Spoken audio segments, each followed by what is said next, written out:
Hey guys, just a little life update. I now have a splint. It's for my TMJ, and I've had this condition for probably more than 15 years now. Tapos ngayon lang ako magkaka-treatment.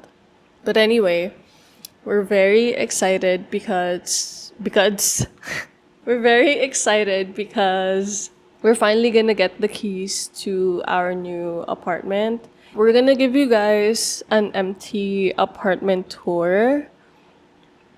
But yeah, this is just thinking about it now, sobrang wild and sobrang saya kasi I feel like this has always been our dream home ever since we started living together. And we finally found a place na sobra perfect. We're gonna show you guys what it looks like. But, yeah, overall, sobrang excited lang talaga kami. Nainis ako, paano ako magsalita? Takina, like, shh! Hindi ako sanay. But anyway, I'm just gonna get changed and we're gonna meet the owners and the broker. Broker? Tama ba? Like, basta yung nag-aasikaso. Kikitain naman sila later to get the keys. That's what we're gonna do today. We're also gonna show you guys what it looks like after namin malagyan ng stuff.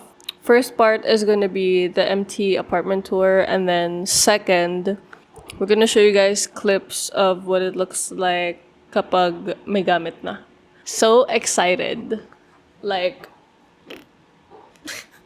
hindi ko alam ginagawa ko kasi sobrang excited ko lang and nakakape ako. Like, as in yung breakfast ko, coffee. We're most likely just gonna walk going there because it's in the same area, as in different building lang talaga yung lilipatan namin. Not really a big deal. Lalakad na lang kami kasi we love to walk also. I'll check in with you guys later. Period! Vlogger na me! Charot. Bye. So, I just wanna say, okay, kwento ko na rin para alam nyo. Nag-rent kami ng place for our studio sa Maginhawa, QC. And we honestly plan to stay there for like another 2 years.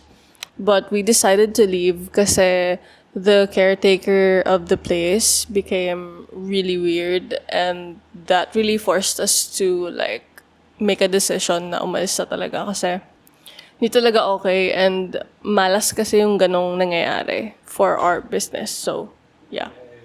Oh yeah, nandito na siya. Nagvo-vlog ako eh. It's for the intro for our apartment tour. And I just finished explaining kung bakit tayo umalis dun sa Maginhawa. That's it. Bye. Dalawa yung vlogging camera, grabe. Isa lang yung angle. Ano yung angle?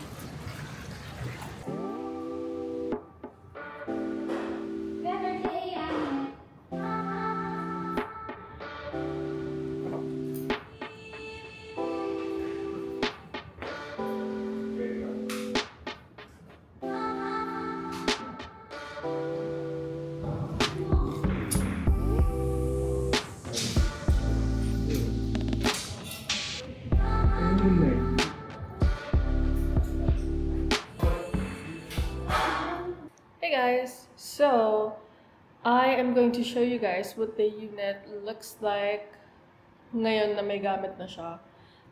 We don't have a shoot today, but I will try to insert videos of what the place looks like with the full studio setup. Magkakashoot kami dito in a few days. As in, may client that day, so maayos yung setup. This is what the place looks like right now, ngayon na wala munang client.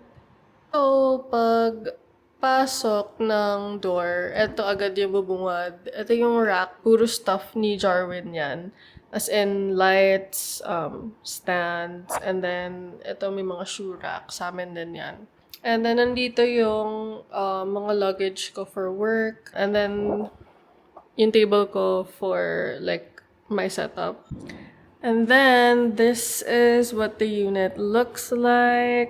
Dito yung shooting area. Ito, puro mga styro yan. mga DIY ni Jarwin. And then these are the backdrops that we have. And then we have a mirror right here. Hi! Ito yung makeup area. This is where I do my setup. Pag meron kaming models or clients dito sa studio.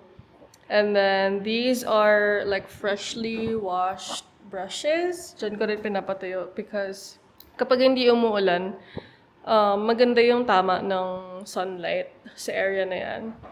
And then over here, we have a clothes rack for the stylist. And this is just the blanket that I use kapag masyadong malamig and nilalamig yung model namin. The kitchen's right over there. It's just your normal kitchen. Nothing special. And then the dining area. So dito, yan. Puro, medyo makalat kasi wala kaming work today. And ayun yung stuff ni Jarvin. Nandyan lang. So this is our bedroom. And then this is our living area. Recent lang kami nagkaroon ng curtains. As in, pina-customize namin yung length. Kasi originally, these curtains were used in our studio. So ngayon, sobrang dami naming curtains. And sabi ko, let's just recycle some of them. So, ginamit na namin dito sa bahay. Meron kaming blinds. It was already there when we moved in. Pero kasi it only covers like half of the window. But it's fine kasi every time may shoot kami, yung backdrop naman ni Jarwin, like umaabot sa other half ng window. But yeah, I am going to be inserting videos of what the place looks like kapag meron kaming client or meron kaming shoot dito sa unit. But yeah, just to be clear, we use the space for our personal clients or personal shoots. Hindi na namin pinaparent yung studio sa iba. Like, for personal use na talaga siya or for our personal clients. So yeah, I don't think that I could like show you guys kung anong meron sa second floor kasi mas bahay na talaga siya compared to like this area. Yeah, we'll see. Pag naayos na namin yung task, maybe I could give you guys a tour. But as of now, ito lang muna, yung baba na lang. Hey!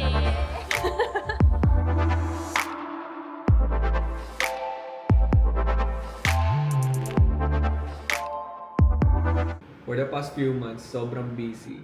Paano mo video outro? Pili ko walang outro. Ano lang. Ano? Tuloy-tuloy to eh. Good luck. Sana makilala niyo kami. Hindi na mali pala. Ano? Sana mas makilala niyo pa kami. Thank you for watching. Pada na? Ano yun? Yung parang mga good night. Outro yun eh, pag matulog ka. Pag matutulog ka na. Good night message. Yun eh. Okay. Bye. Peace.